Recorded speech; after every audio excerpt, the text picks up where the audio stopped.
All right, what's on the agenda for today? So today I have a little different setup. I wanted to talk about what I use to make these videos with. I know that this is my second video and I had a different setup. Basically, I was using an aperture onboard camera light, and I was facing it towards my blinds, which is that way. And then that reflection off the white blinds were coming towards me. And then I'm using my computer monitor still to light. But this time's a little different.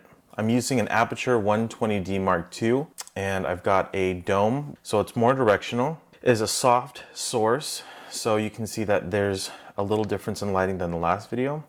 And I'm using a different audio setup this time as well. I'm using a Sennheiser AVX wireless system. I'm going to show you right here, as you can see.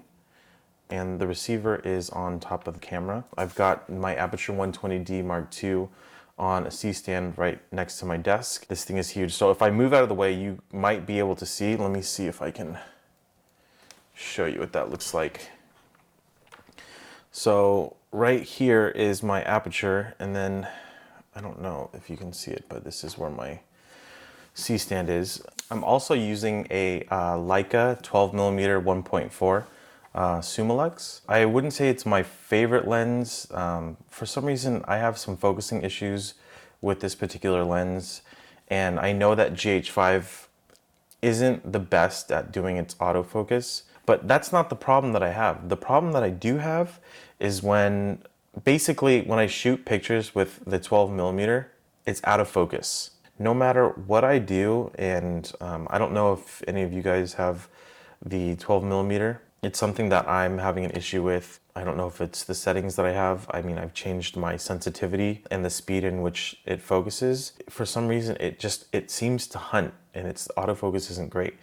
And another thing is the GH5 isn't the best at photography. It does the job if you need it in a pinch, if you're making thumbnails. When I do events, like if I'm doing weddings or if I'm doing anything kind of important, I still rent a Canon 5D Mark IV. Just because the autofocus is really fast, the color science is really great. Canon glass just shoots different.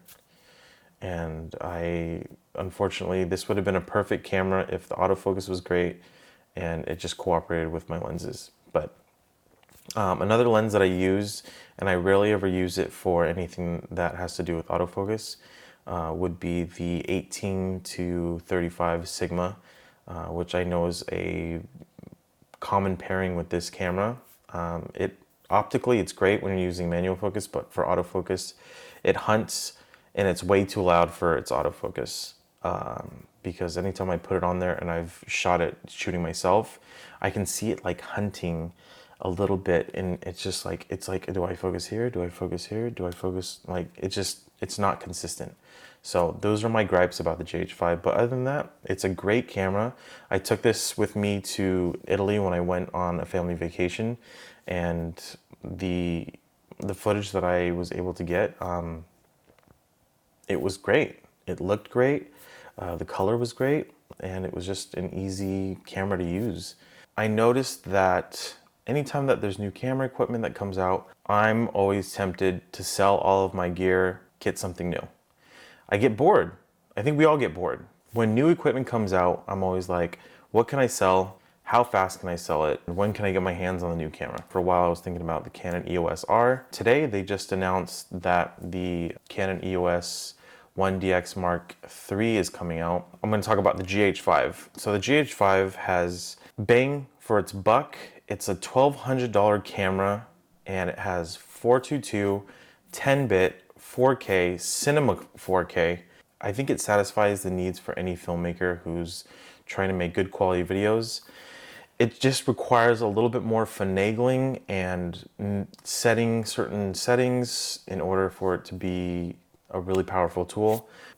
And the autofocus system on the GH5 isn't my favorite. Now, they came out with a 2.6 upgrade that Panasonic has offered to fix the autofocus, but not unless your face is right in the middle of the camera, and it's not nearly as fast as Canon's autofocus system. In addition to that, The Sony's autofocus system is a lot better. I've been digging the color science on Sony cameras lately. I think with a little bit of fine tuning, the GH5 provides some great color and some great options for filmmakers out there. A lot of YouTubers have said before, you got to work with what you got, and I've invested, quite a bit of money into this GH5, which is a micro four thirds sensor, which is my favorite because anything that you put on there, for instance, I've got a 12 millimeter, which brings it to about a 24 millimeter.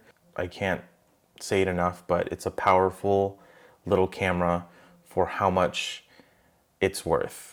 I'm hoping that Panasonic comes out with another camera like a GH6 that has better autofocus. The Panasonic S1H has full frame. It has a lot of features that the GH5 has. The autofocus is a little bit better. I haven't tried the camera myself. I think for what the GH5 offers as of right now, at the price point, you're not going to get anything better than the GH5. If you're in the hunt for a good camera that shoots really great 4K and you're looking for cinema 4K and you're looking for 10-bit, this is really the camera that is at the price point. Nothing beats it.